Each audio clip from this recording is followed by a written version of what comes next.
Okay, thank you. Certainly appreciate being here and appreciate you guys being here, and want to thank everyone involved with the Cotton Bowl, the entire organization, everything first class, for providing our program, our families with a great experience, while at the same time providing us with the amenities and the facilities to be able to continue to prepare for a great opportunity. So very thankful and very appreciative. Coach, now that your team has been through a college football playoff game, gone on the road and done this, have you noticed any growth or change in the way they, handle themselves in this situation now that they've kind of been there, done that? Sure. I think there's been steady growth throughout the entire season. Certainly we were off to a really good start early and had a couple bumps in the middle, and after that, it seems like the upperclassmen, and really credit to the staff as well, everyone surrounding the organization did a really good job just raising and elevating the standards as it relates to practice, preparation, energy around the program. So certainly a lot of growth, but a lot more growth to be had. Here on the aisle. I have a question for both coaches. Now that you've both coached, playoff games, you've coached big bowl games, how do you manage a team and keep them focused, locked in when, there are so many amenities, there's so many things going on for a long stretch of time when you're on the road for a bowl game? Let's start with Coach Cristobal first. Well, I think the schedule handles that, right? I mean, these guys are up early. They're always in either a meeting, lifting, conditioning, practicing, or watching film, or getting some extra work in as it relates to the preparation. And I think, of course, during their little free time, that's when your senior, your upper class leadership certainly has to take over and make sure things are done the right way. On the selection show a couple weeks ago, you said Carson Beck was one of the most misunderstood people you've been around. How so? What do people get wrong about him? Know him until he got to Miami, and I think all of us saw some of the stuff, some of the noise surrounding the end of his tenure over at Georgia, and then him starting his new tenure at Miami. And because he's so quiet and reserved and didn't get much time in front of the microphone, in front of the media, I think some narratives they ran on their own. And being around him from day one thing that really stands out, he's all about team. He's all about his teammates, and his work ethic is off the charts, which are the qualities, right, you always want in your quarterback. So I have the utmost respect for him and the utmost trust and confidence in him as a player, as a teammate, and certainly I think his best days are ahead of him. Let's go toward the back on the right aisle for the next question. Mackenzie Eason, University of Miami TV. Coach Cristobal, what has the bowl prep revealed about your team that maybe the regular season didn't, if anything? I think it's a continuation of the process. I mean, we felt like towards the end of the season we were playing some of our best football, and that, again, brought with it a lot of enthusiasm, a lot of energy that has kind of snowballed into the postseason as well, and we were able to capitalize on that and have a successful outing last time out, and certainly throughout the last several days of preparation, our guys I think we have a very clear understanding of how we got to continually improve and raise our standards as the year goes on.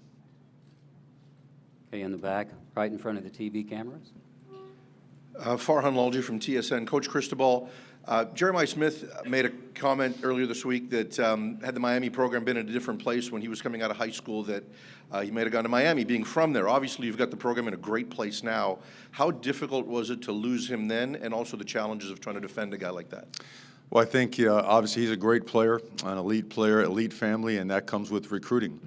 And certainly whenever you don't have a recruiting win, if you really are in it for the right reasons, you wish a player and his family the best. And he's certainly done a great job. Julian Sayin, preparation for him, what do you see? Why do you think he is a good quarterback? What stands out to you? Well, to us, we thought he was a surefire Heisman finalist. He has complete control of the offense, extremely accurate. He gets you in the right place. He knows where pressure is coming, where it's not coming, where he's protected and where he's not. And he delivers the ball on the run, in the pocket, on the move. Certainly a guy that can beat you a lot of ways, and he can extend plays, can improvise. So he does not look like a young guy playing the position. He looks like a guy that's been there for a long time that has complete control of the offense. Again, here on the right aisle. Doug Lesmerises, The Bill and Doug Show. Coach Cristobal, I know your players weren't born 23 years ago, but once upon a time, these two programs played one of the most exciting national championship games ever. Just any sense from you of the people who have been around the program a while, the fans who have loved Miami for a long time? Just has anybody brought up that game to you or mention it much? Well, I think just like you mentioned, I think it means the people that were around at that time. Certainly, of course. I mean, when you have programs of this caliber that have played in those caliber games, that's the best part about college football, right? The pageantry, the competitiveness, right? The fan bases.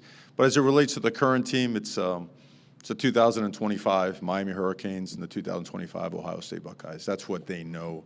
That's what they've prepared for. And really, outside of that, nothing else matters. Yes, Steve Hellwagon with Bucknuts and 24/7 Sports in Columbus. For both coaches, we've had the award season. Everybody knows who the All-Americans and the All-Conference guys are. For each of you, maybe one or two guys who are unsung heroes that it would be very difficult for your team to win a game without this guy. Who are maybe a couple of those guys on each side of the ball? Coach Cristobal, let's start with you, I guess. That's a tough question, and you hate to leave guys out. A guy that pops into mind right away is Keontae Scott, who was injured in the middle of the season and was up for several postseason awards. And you never know it because he never, ever once asked to have a campaign for a postseason award, total team guy. I think guys like Inez Cooper really stand out. Mark Fletcher stand out. And again, I'll probably stop there because I feel like I almost offend so many guys that have laid it on the line and you don't get a chance to mention them. But very grateful to have a group of guys that approach their work in that kind of manner. It's easy to look ahead. Obviously, you've had a really long season, championship mentality. But for both coaches, can you look back for me and tell me what was the moment you bonded with your team most, more than any, in the season? Yeah, tough to single out a moment. I would say the humidity and the heat of South Florida and training in it was probably the biggest thing, right? And I would say if you had to point out a moment during the course of the season, it was, after the loss at SMU, it was difficult to see past the front of your nose, and you had to have resiliency about yourself, and you had to have the ability to uplift your teammates and the people around you, and everyone in the entire organization just did a really, really good job of coming together and being our own best fans, if that makes sense, making sure that we all understood that within the building, we're our biggest supporters, we are our best family members, and that we're going to find a way and to put ourselves in a situation where we could have a chance to go into the postseason.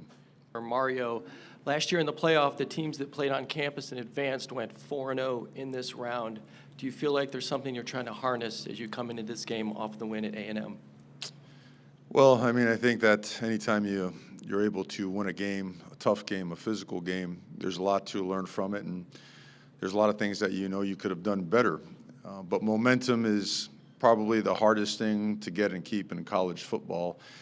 And every time you get a chunk of it, you want to build off of that. So I think there's plenty to build off of last game. But I hate to sound like a broken record, but there's plenty to fix and plenty of things to do better. And I think our team, probably the best part about, they're so process-oriented. There's so much into routine that they kind of get it. I think anything outside of the routine, any type of hocus pocus and magic just wouldn't do it. I think just the bare bones, just working on Green Tree practice field every single day is what really does it for our guys. Extreme right. Doug Lesmerises, the Bill and Doug Show. This is for Ryan, but also maybe for Mario. If Wikipedia is right, I think maybe the first time you guys coached against each other was 2003 when you were a GA at Boston College, Ryan, and Mario, you were the offensive line coach at Rutgers. What do you guys remember about that game? I guess 2003, jeez, at Rutgers. Did we win? Okay, well, I can't tell you I remember that game. That one has got me jarred up. No, I don't remember that. I don't remember that. A lot of that time is a blur. You have a lot going on when you're a young coach, and I think about some of our young coaches. We had an event the other day, and I think we have over 60 kids under the age of 15 in our program. And when you're young and you have kids, and even being on this trip and seeing some of our coaches with some young kids, I just realized what a blur that time was, and how much we appreciate the wives who have to do a lot, especially this time of year when there's so much going on. But I certainly remember how difficult those times were. But I've certainly followed Coach's career, and he's done an amazing job with wherever he's been, and in all the different staffs. And so he's a tremendous coach.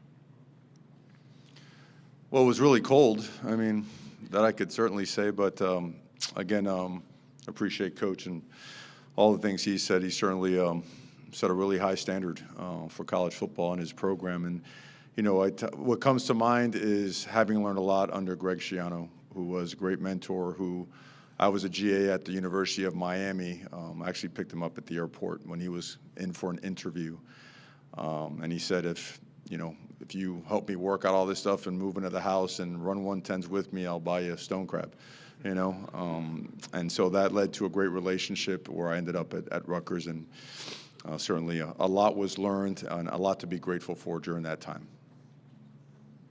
We're almost out of time. We will take one last question here on the right side. Thank you so much, Cedric Bailey, Levita News and BGC Sports. Coach, I'm going to make it real simple for both of you. When the lights go off, we see the confetti go here.